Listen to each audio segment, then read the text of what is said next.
I'm Ryan Hanley. I'm a senior lecturer in modern British history at the University of Exeter. I'm Montaz Marché. I'm a historian of Black British history, currently research fellow at University College London. Montaz, what first drew you to this history?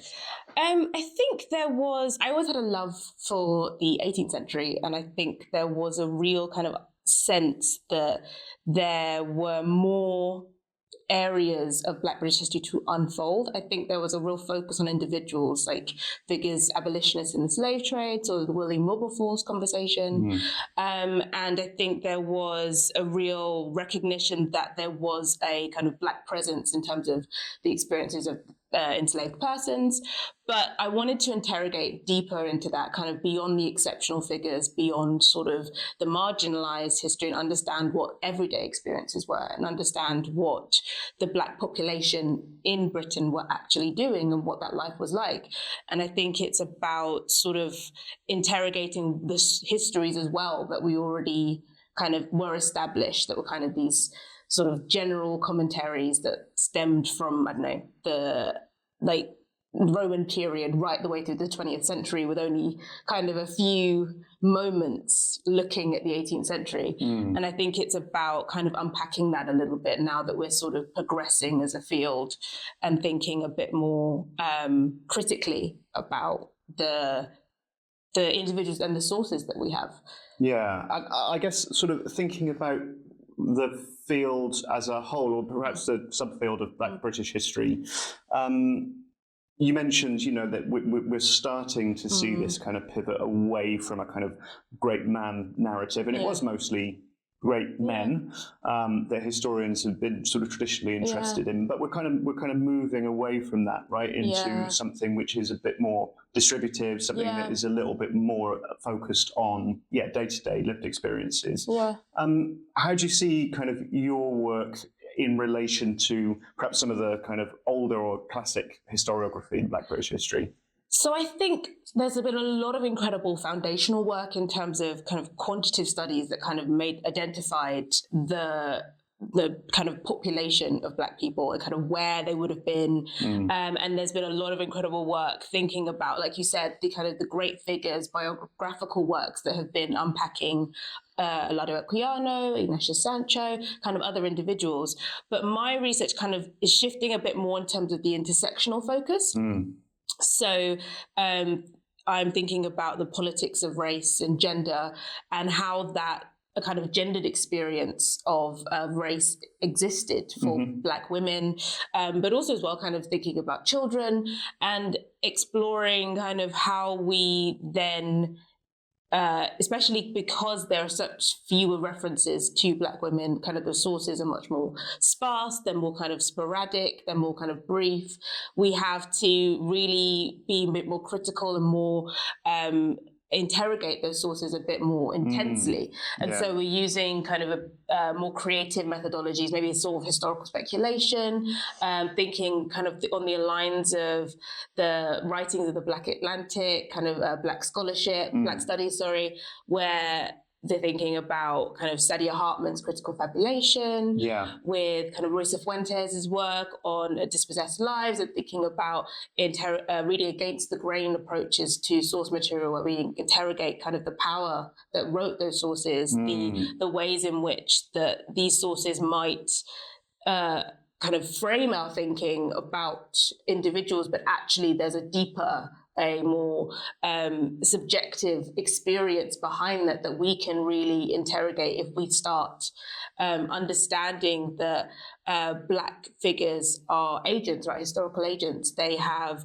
kind of social consciousness, they have political consciousness, and like understanding that movement and that thinking really helps to kind of unpack how we look at some of these really fine sources, and then that will open up a whole new realm of thinking.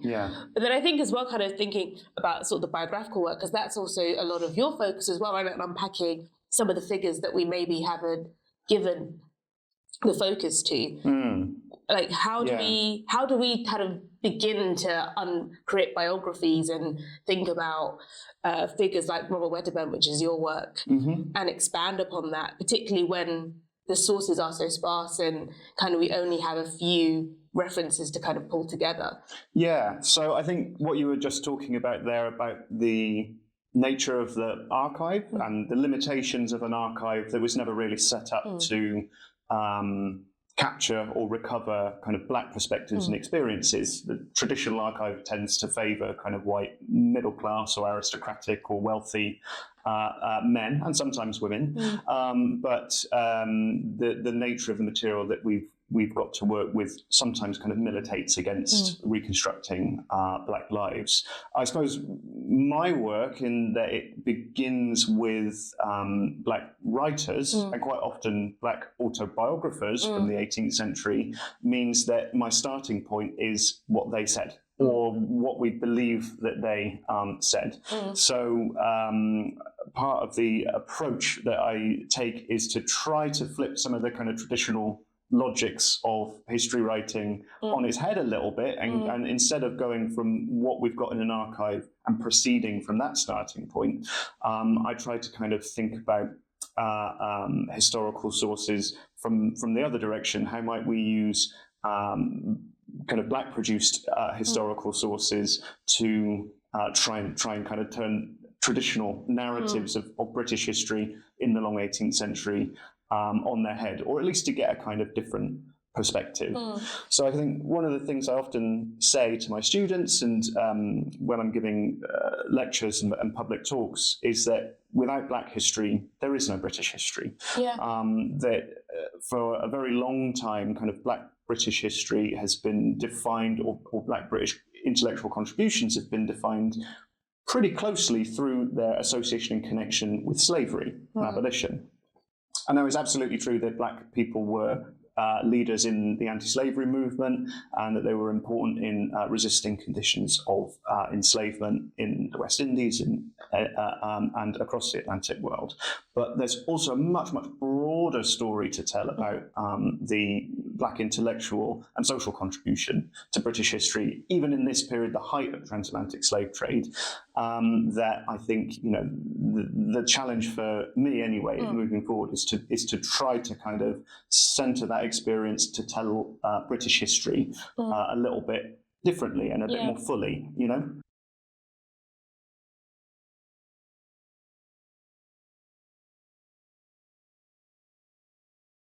So how and why and when did people of African descent come to Britain in the 18th century? Well, it's a complicated story in that there's a kind of a pre-existing Black population that stems right way back from the Roman period all the way, and we have a kind of a small population that's already kind of present through the 16th, 17th century. But throughout, kind of as the 18th century exploded in terms of globalization, movement of trade, you had a large population of Black people coming from across the world. I think Britain very much became, as a center of the empire, kind of drew in labor, trade, and resources. And so we had Black people coming from the African continent, also coming from the Caribbean, from the Americas more generally, but then also as well from even further reaches of the kind of the world coming to Britain and settling all across. And there were in different ways, right? So there's kind of people who were coming as free persons, coming to kind of settle, coming temporarily, coming to utilize the resources, the infrastructure of kind of the Britain and its empire.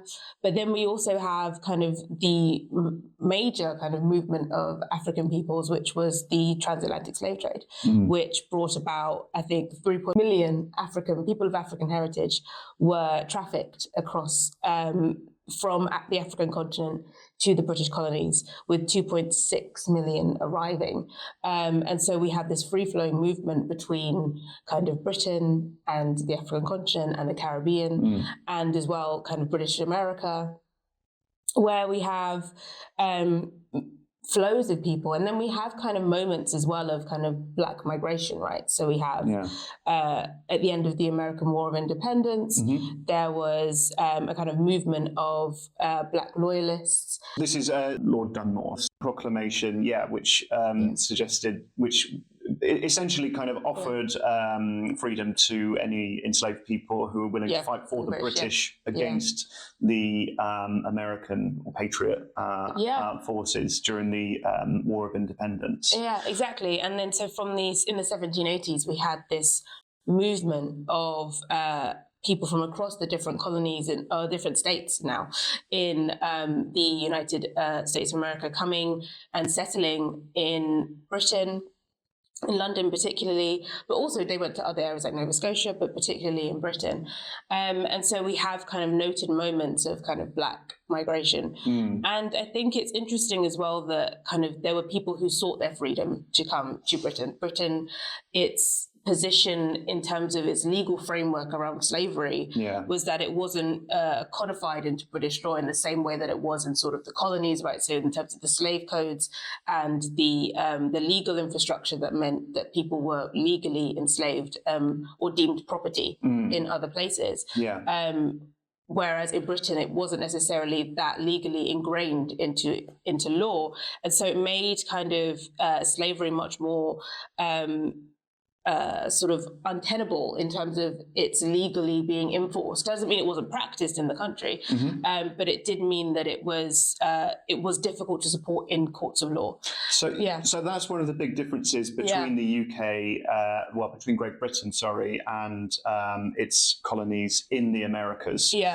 Is that in both the contiguous, what are now the United States of America, but also in the Caribbean, there are positive laws that are enshrining slavery as both an economic but also a social system that's based on race, increasingly based on race throughout the course of the 18th century. So there are specific kind of legal codes, slave codes, that are enshrining slavery as a system there. Whereas in the UK, it's not explicitly outlawed. There's perhaps a conversation that will maybe come back to about the Somerset case in 1772, which somewhat clarifies that position, but not entirely. But certainly prior to the 1772 case, there's a lot of ambiguity about the status of enslaved people who come to Britain while still enslaved. But for the purposes of our discussion, I suppose it's kind of worth noting that there's clearly a kind of an assumption or an understanding about Britain that it is not a slave society in the way that Jamaica might be or Barbados might be, right? I mean, absolutely, because it sort of the society in itself predated the system of slavery, right? In terms of slavery was very much something that began. It was slowly entrenched into society from the 15th century onwards, whereas countries developed in the Caribbean, across the Americas, were formed around slavery, around the system of slavery. And so we meant that was something that was very much ingrained in their society and their legal infrastructure, versus where in Britain it was very much kind of seeded into different social and political spaces. And that meant that it created a different way for Black people to engage and sort of participate in society. And so I think that's what drew people to come to Britain. But equally, there's another kind of movement in the people were displaced to London as well. Like people who were enslaved, people who were enslaved were displaced to London. And so it meant that there was a kind of constant movement between and across spaces that saw a population of, say, between 10 to 15,000. Obviously, there are scholarships that kind of vary between that number. I think in the Somerset case, as you mentioned, there were ideas that there were only sort of 15 to 20,000 men alone, right, in Britain, and there were other kind of contemporary sources that said there were just 20,000 in London, right? So there was very much variation in that number. And I think it's also very difficult for us as historians to really understand the number, not only because of the fluctuation of people, but the challenges of records, right? In that there were no sort of legal requirements to number exactly how many people were in the country. Censuses hadn't existed yet. And so we saw, and not every person of color was recorded in records or explicitly racialized in records. So it makes it really hard for us as historians to go back and sort of quantitatively analyze the population and its changes, because there was no kind of strict structure that really numbered the amount of people that were in the country. Yeah, that's right. Like the state bureaucracy really wasn't set up to, as you say, record anything about race or ethnicity.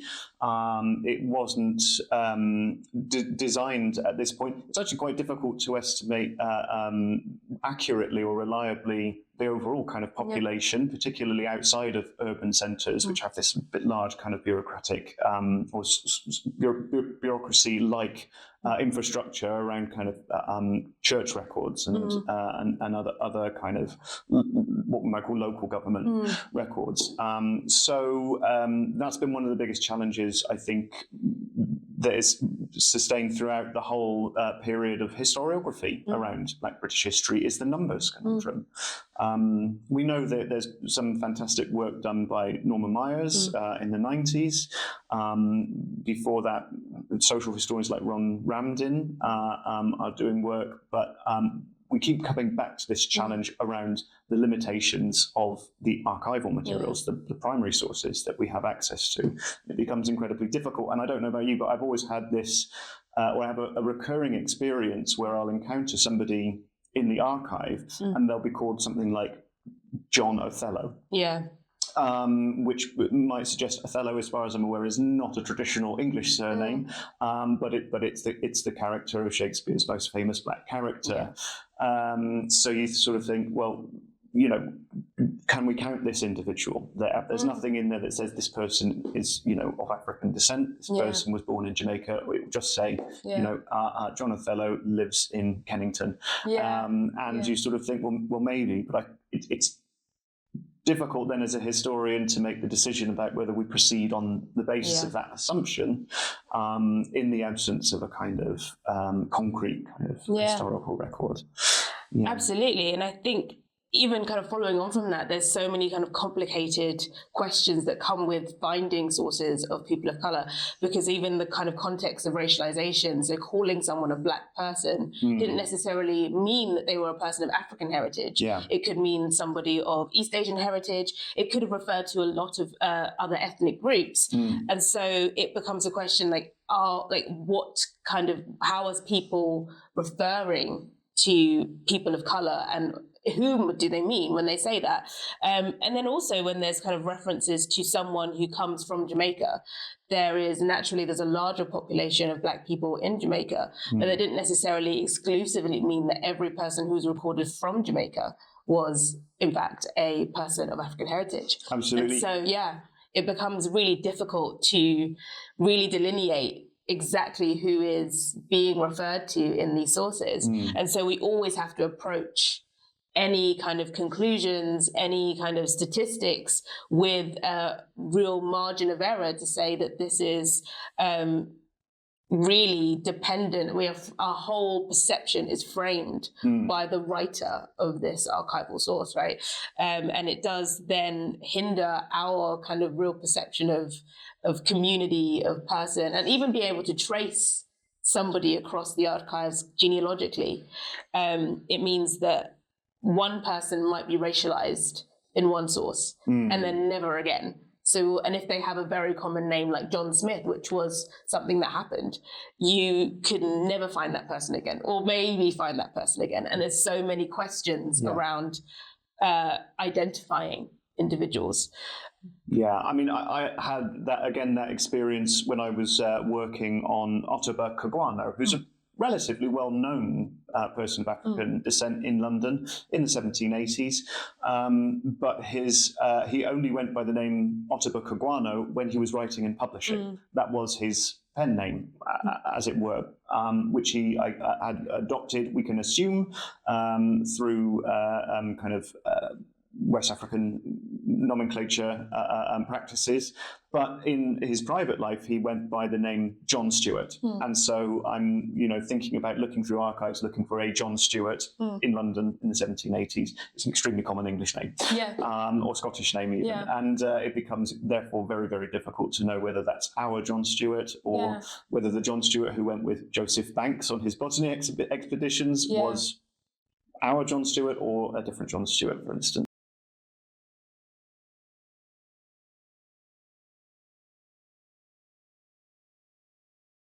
So is Black British history exclusively or predominantly an urban history, something that's centred on cities? I don't think so. I think there is a real variation in the experiences. Like there is a larger population of Black people that we know about in kind of urban spaces, so cities and towns, in port areas, particularly because that relates to a lot of kind of migration spots. So when there's a lot of international trade, where there's kind of people coming in from all across the world, they tended to kind of center themselves on cities, particularly as these were places where there would be a lot of work due to trade, due to kind of warehouses and industries that all formulated around ports in sort of London and in cities. And so we do see a larger population of Black people, or at least recorded populations of Black people in urban spaces. But this is very much a story of Black people moving across the country. There's a real kind of narrative of internal and sort of domestic migration that goes across different spaces. So I'm thinking about sort of Olado Equiano. We know him as sort of the abolitionist who's centering his conversations in sort of London and doing tours in major cities and spaces to kind of advocate for the end of the slave trade, using his slave narrative.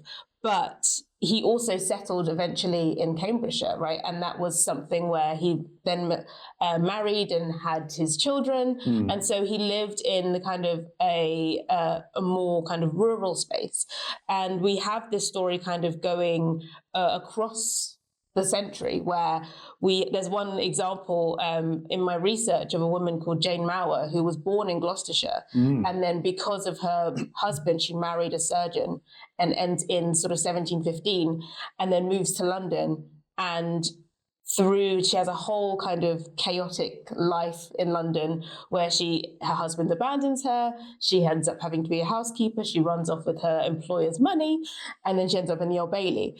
But then after this whole debacle, she then returns back to Gloucestershire. And so there's this whole, we can never really center a history on one place. This isn't a story where one record equates to that person staying in one place their entire life. Yeah. There is a real movement of people. And I think there's also a question of choice as well. So there are people who were working in service, who were potentially enslaved as well, who with their potential enslavers or their employers were moving from town spaces to country spaces or country homes. And so they were very much embedded in those places. And so whilst we see a sort of smaller population in the country, there definitely was a known presence of Black people. And I think it becomes a little bit more difficult again to identify, and this is where the source material becomes a limitation, in that not everyone would have been, again, racialized in those spaces or even recorded in those records. So if you were perhaps a servant or enslaved within a country house, you may not appear in the same records that identify the community, right? And so it makes it very difficult to really identify the differences, but there is a stark kind of drop in population compared to urban spaces. Yeah, I think one really interesting example of that, the complexity of interior migration, if you like, or people who decide to move from cities out to the countryside, would be Ukorsor Groniosor. Yeah. So Ukorsor Groniosor, otherwise known as James Albert, was the first published Black author in Britain. And in his narrative, in his autobiography, which was published in 1772, he talks about meeting his wife, Betty, who was a weaver in London, and then travelling into the kind of countryside to look for work for him as a labourer, but also as a way to get out of London, which is becoming increasingly crowded, increasingly expensive, and increasingly inaccessible to them as kind of a working class family. And so Groniosor talks about using his existing networks, and he was a religious writer, so he had evangelical networks in the evangelical world, and sort of navigating those, and it brought him to Shropshire, to Kidderminster and to Leominster, so this is perhaps a slightly different picture to I suppose, some of the assumptions that we might bring to Black British history, even in this period, as being something that's very heavily centred just on London or on Liverpool, Glasgow, Bristol, or Birmingham. So this is a story that takes in that big picture of industrialisation, of enclosure, of massive sweeping changes to the way that the country looks and where the demographics, where the population is dispersed. But it also encourages us, I think, to look differently at those very well-established narratives about British history in the long 18th century, particularly when it's possible to reconstruct individual experiences like that. Yeah, absolutely. Yeah.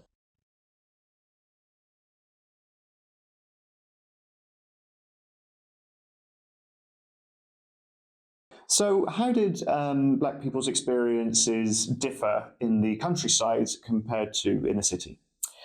I think there's much more diverse experience in the city in a lot of different ways. So we have a variety of kind of ethnic groups and kind of communities within like urban spaces that meant that everyone's neighborhood was sort of kind of mix of different people. And so you had sort of social networks developing like that were very much integrated in terms of like different races, different kind of ethnic groups, different people of social classes are kind of mixing a lot more within, particularly like London, where you have sort of neighborhoods that were sort of maybe poorer right next to neighborhoods that were richer. And then you have kind of people working alongside one another in that way. Whereas I think in sort of country spaces, because the populations of people of color were much smaller, you had a kind of only a few individuals that maybe would have been within a small community of 1,000 people. So kind of, and that made the kind of consciousness of race and the consciousness of Blackness within that kind of everyday space, that a much more kind of starkly different experience between town and kind of country. Whereas I think in town, it would have been much more kind of conscious. People would have been very, like Black people would have been very known within kind of urban spaces. It would have been an everyday sight. Whereas in country, it may have been kind of a rarer experience. And so they may be more decidedly marked in kind of materials, or maybe even sometimes there are occasions of sort of racist or racialized experiences that occurred within country spaces, not to say they didn't happen in town, but because it was sort of less common for people of color to sort of settle within those kind of communities. But then in the town as well, there's a kind of much wider range of social and sort of economic and experiences. So you have like a much wider range of occupations that people had in terms of different industries, different kind of social environments. So you have sort of much growing pub life.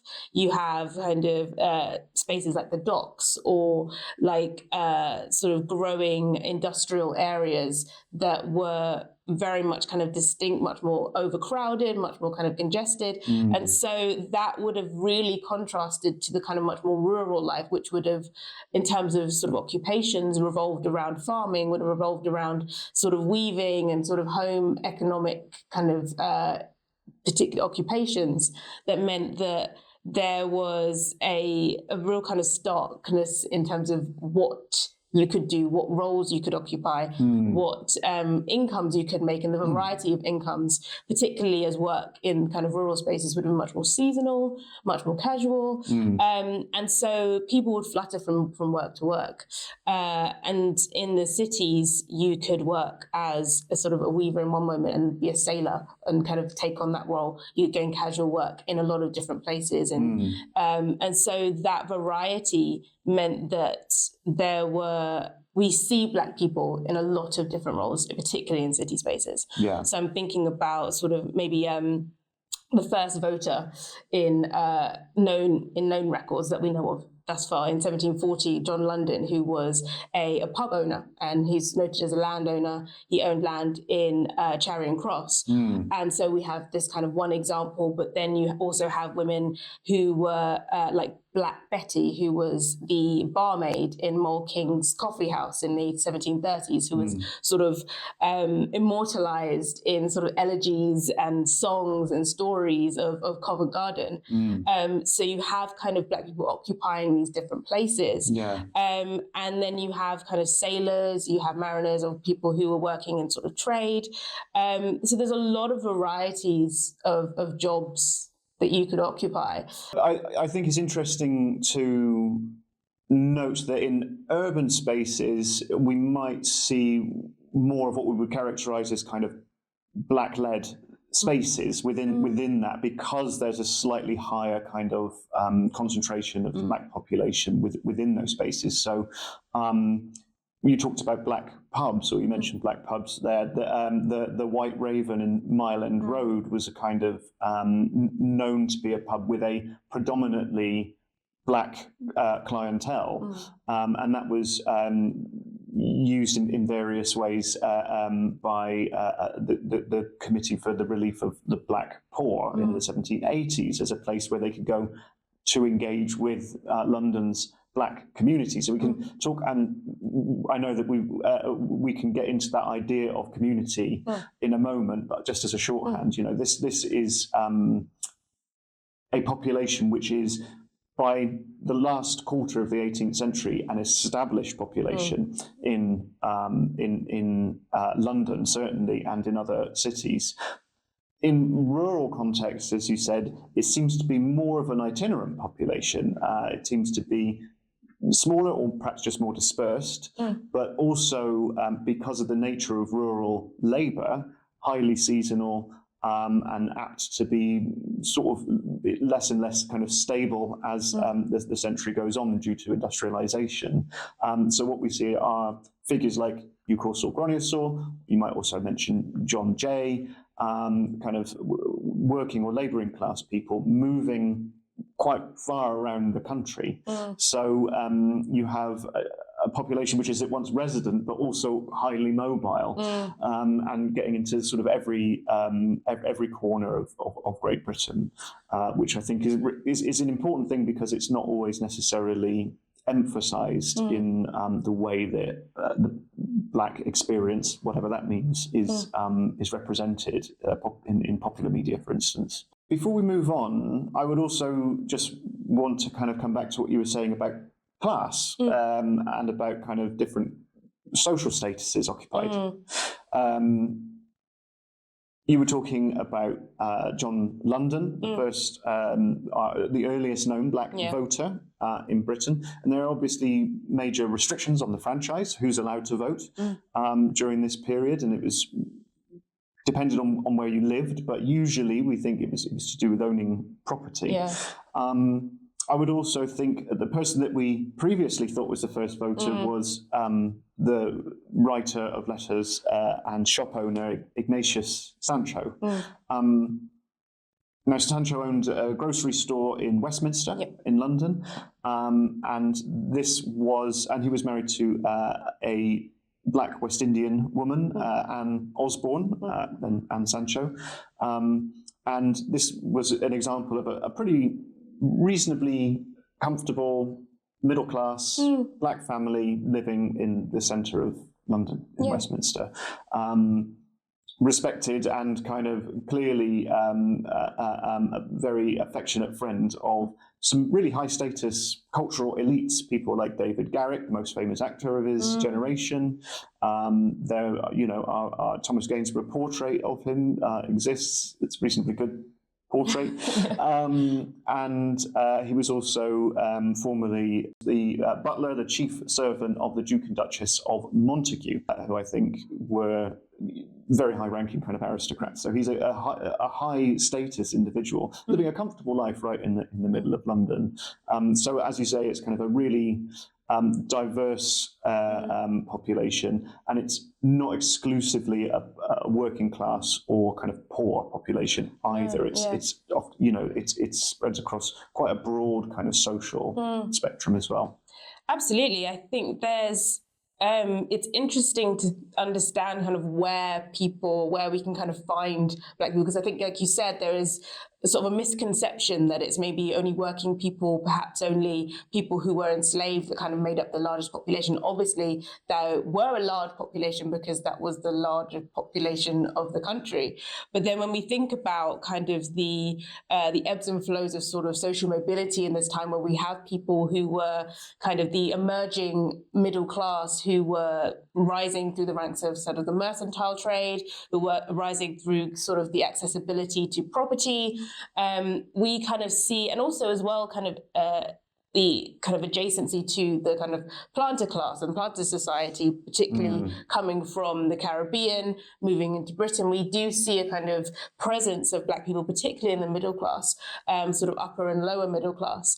And I'm thinking as well of individuals like Dido Elizabeth Bell, who was the daughter of the naval captain Sir John Lindsay, and the enslaved woman Maria Bell, who kind of came to Britain, was born in Britain, but she was integrated into this sort of elite world through her great uncle, Lord Mansfield, the Lord Chief Justice of Britain, which sort of then situated her in these sort of elite circles. But then at the same time, you have women like Jane Harry, who later married John Thresher, who was the daughter of Thomas Hibbert and his free housekeeper, Charity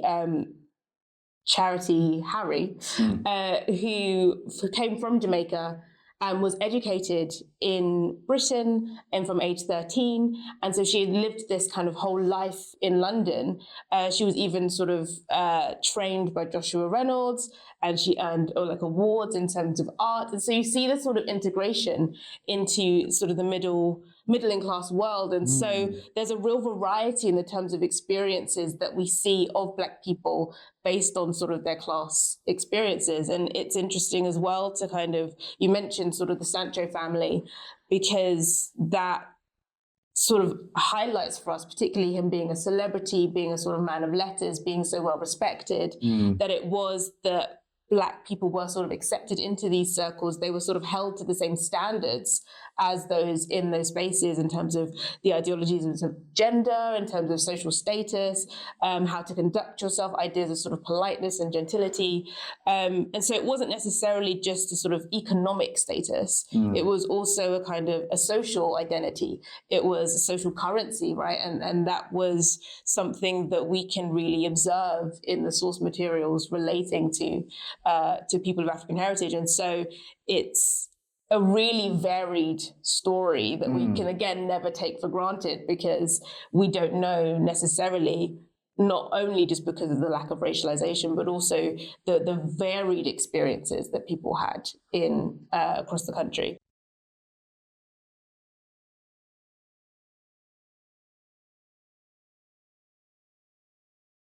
So what did home look like to Black people in 18th century Britain?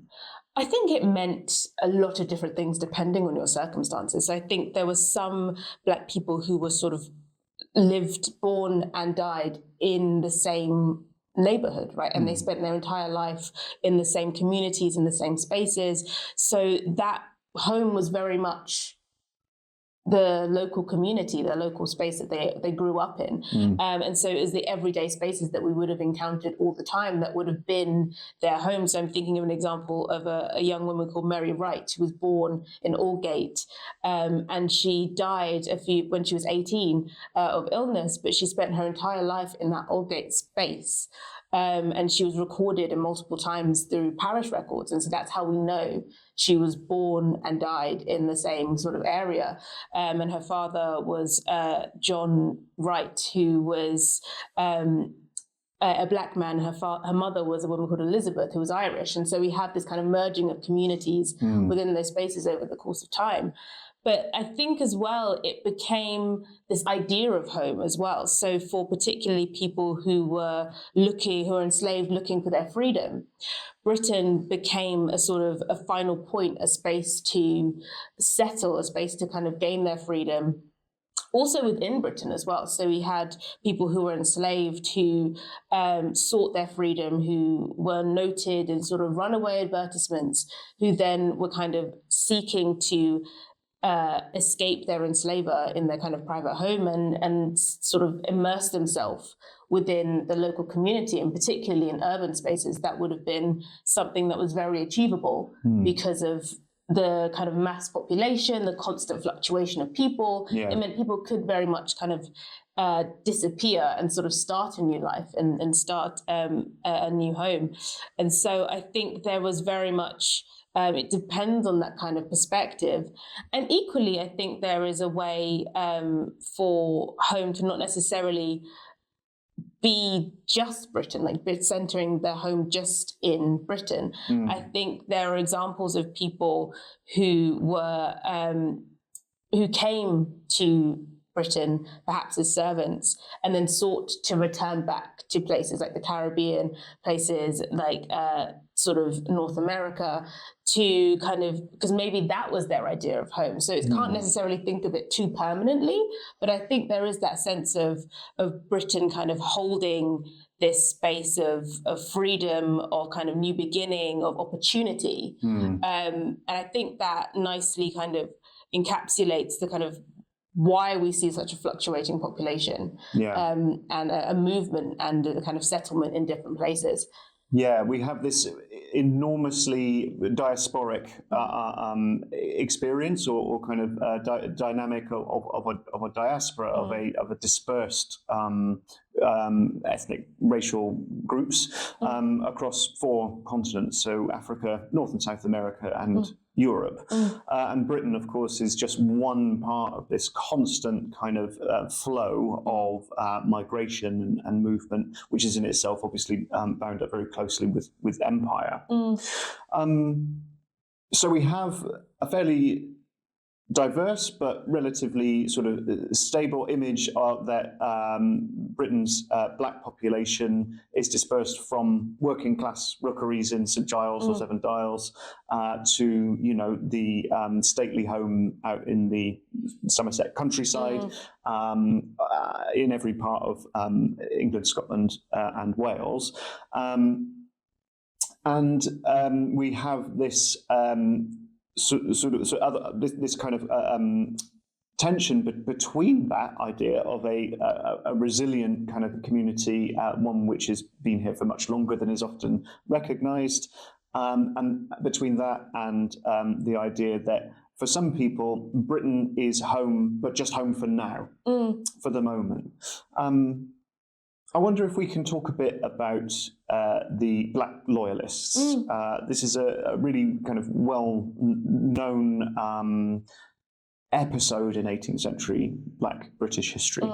So things are going pretty badly for the English forces, or for the British forces, in the American War of Independence. And then we see a proclamation from Lord Dunmore to any enslaved person who wants to fight for the British forces against the Americans. The loyalists, the redcoats, the British, would offer freedom, emancipation from enslavement. And so we see this is one of the kind of few times in the history of the British Empire where the British colonialists actually keep their word to non-white peoples. You know, it doesn't happen all that often, but it did happen in this instance. And so after ultimate defeat in the American War of Independence, we see British forces, or the Royal Navy, transport enslaved Africans who have fought for them to Canada, still a British colony at the time, and some, relatively smaller number, but some also come to London, arriving in the early to mid 1780s. Why do you think this is such a well-known part of the story of 18th century Black Britain? I think because it changed the dynamic of kind of how people see Blackness and see race within kind of the everyday community. So there was this kind of movement of thousands of people from the United States now to London. But what happened was when they arrived here, there wasn't necessarily an infrastructure or sort of a society that was supporting them. It was very much that they kind of came and were very much left on their own. And so we see a lot of these individuals end up in states of poverty. And so that poverty was very visible. There were like known people sort of sleeping on the streets or kind of in kind of poor houses or some workhouses, gauging from the poor relief of the kind of local communities. Even one area, so St. Giles, that was known to have a lot of Black people kind of sleeping on the streets. So they became nicknamed the St. Giles Blackbirds because they were so well known. And it became a social problem in that people's like social reformers like John and Henry Fielding were kind of commenting on the fact that there were now so many kind of Black people sort of in the spaces who were potentially almost a threat to, I suppose, the kind of the idea of the safety and of the social balances of the London community, and that these individuals may end up in crime, that they may end up sort of, I suppose, for lack of a better way, sort of polluting the very image of what they envisioned their city to be. And so a solution was kind of envisioned by the Committee for the Relief of the Black Poor. So they were a society that formed together to kind of deal with this problem. The Community for the Relief of the Black Poor came up with the Sierra Leone resettlement scheme, which was an idea where we take the Black population, the poor Black population, or anyone who signed up for the kind of scheme and relocate them to Sierra Leone, setting up their own sort of civilization, I guess, in this new space, which would eventually actually become Freetown, Sierra Leone, years later. And the idea was that it was this kind of return to home so that Black people could resettle themselves and begin a new life in a place that was deemed for people of African heritage. And so you had around 700 people sign up for this scheme initially. And people like Olado Equiano were very much sort of involved in the project to begin with. But then it very much became clear that this wasn't necessarily a process to sort of resettle and give resources to begin a new life for the Black poor population. It was much more just a kind of mass deportation policy, right, to kind of get the Black poor out of London and then very much leave them to fend for themselves. And so whilst 700 initially signed up and as an incentive to sign up, you were also given sort of relief from this committee. So as you mentioned, sort of the White Raven pub, they would meet in Mile End to then get some relief from this committee as a kind of incentive, as a, I suppose, means to support themselves until they were resettled. So you had the 700 who initially signed up, but only 400 ended up being resettled to Sierra Leone. And the project ultimately failed because there wasn't necessarily the infrastructure to support them. But this community were made up of Black men, Black women, but also very much these the families in which Black people were made in London. So there were mixed families of sort of white men, white women, their children, who all came along on this journey. And so we had this kind of real sense of kind of the families and the lives that sort of some of the Black poor people had made in London through the kind of records of the ships that eventually sailed. Yeah, and I think that I think that the Sierra Leone resettlement project partly failed because it was spectacularly mismanaged. There was so Olado Equiano was involved as commissary to the Black Port, who was envisaged as being, you know, he's highly educated, very articulate, obviously somebody with very rare intellect, who is sort of seen to be uniquely situated to be able to act as a go-between between the white directors of the scheme and the black settlers who were dreaming of this kind of new life in West Africa, of finding a permanent home, for this socially neglected, I guess, kind of black community within London at this time. But it's also clear that somebody like Ottobah Kugwano felt that this was an attempt essentially to kind of ethnically cleanse London, basically to remove what was seen as a social problem. And I think Kugwano wrote in a newspaper article at the time that, it was an effort to hurry them away at all costs, come afterwards of them what would. So it didn't really matter what happened to them after they were gone. That was certainly Kugwano's perspective on the matter. And Egweano resigned his commission in protest at what he saw as corruption, embezzlement by some of the white directors of the project, which he felt doomed it to failure. And in fact, it did in the first instance. So when they finally left in 1787, as you said, only 400 actually made the trip.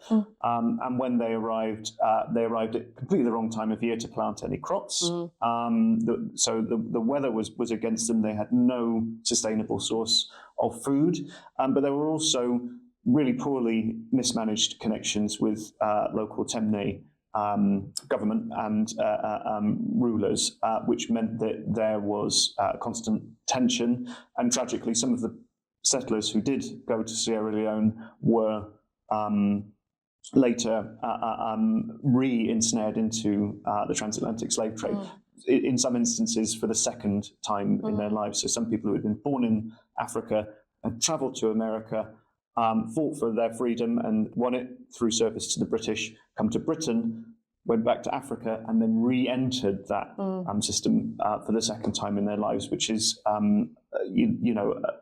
tremendous kind of sequence of failures, I think, on the part of the gentlemanly philanthropic kind of society that was supported by the government to attempt to find a kind of forever home for them and their families. So it's a fascinating and very tragic story, the story of the Black Loyalists in London, and there's a lot more, I think, to be written about and said about that.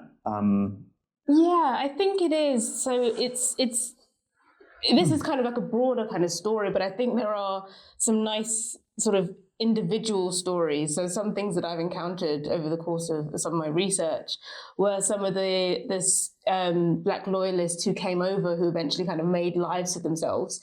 So as an example of a woman called Susanna Roberts, who came on a ship in 1782 and ended up in Shadwell. In London, and this is on the same day she was baptized with another man called Francis Stewart, and they both came from South Carolina.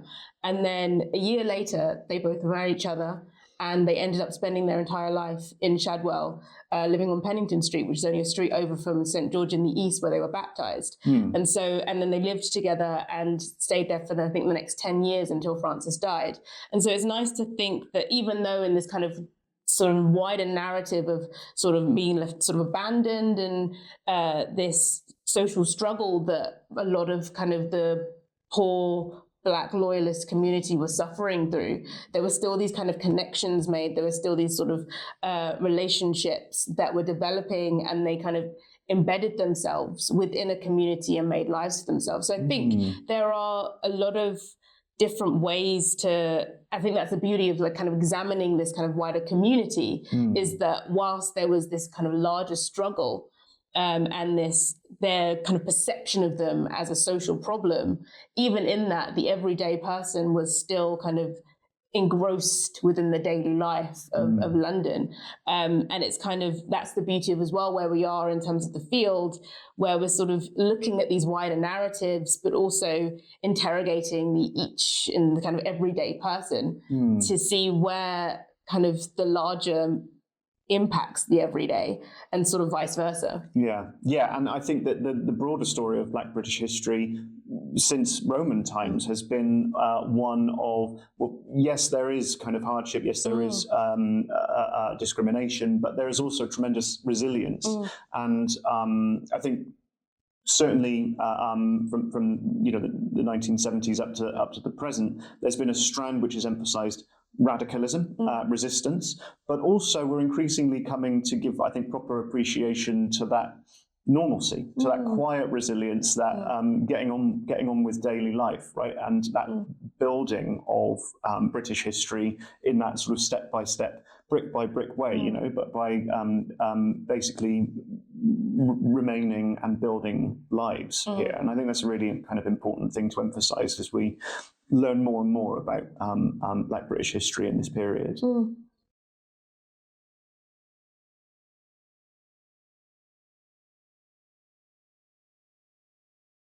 So what kinds of relationships and networks did Black people engage in 18th century Britain?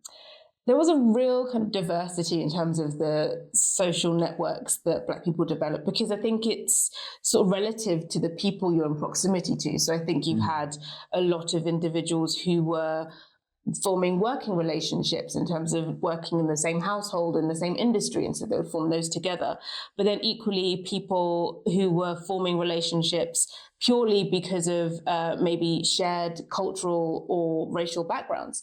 So I know an example of Ruth Crook, who came to Britain from Jamaica in 1763, and she died here, sadly. But there was a whole funeral procession for her in Bloomsbury, and it was said to have had 12 couples of Black people who were all kind of making this procession through Bloomsbury, and there was free-flowing sort of wine and music and joy and that was so notable that it was recorded in a newspaper article. And so you can think about kind of those connections and formations. And then similarly, Francis Barber, who was the kind of valet and then eventually secretary to Samuel Johnson, and there's a whole kind of backstory before that. But even sort of as he's living in Johnson's house, he has kind of a community of African countrymen who would be he would have a relationship with and was noted in his house. And so there were kind of a lot of different ways of gauging those social, and I think that's where I suppose the urban story is maybe a bit more distinctive, because we can sort of identify moments or social networks that were more kind of exclusively of Black people. So you can think about sort of the Ball of Blacks, or after the Somerset case in 1772, there were notable parties that were exclusively of Black people celebrating the verdict of the case. And so we can identify those. But I think as well, it's nice to think about the variety, not just in terms of individuals who had perhaps relationships with their employers. So like I mentioned, Francis Barber, he had a close relationship with Samuel Johnson, and he was left an annuity in Johnson's will. But you can also think about individuals who maybe through their talents and through their work, they have developed relationships across social spectrums. So I'm thinking about George Polgreen Bridgetower, who was a young musical prodigy who came to Britain in the sort of the 1780s, 1790s. But he had a very close relationship with the Prince of Wales, eventually serving in his orchestra. He was performing in front of him.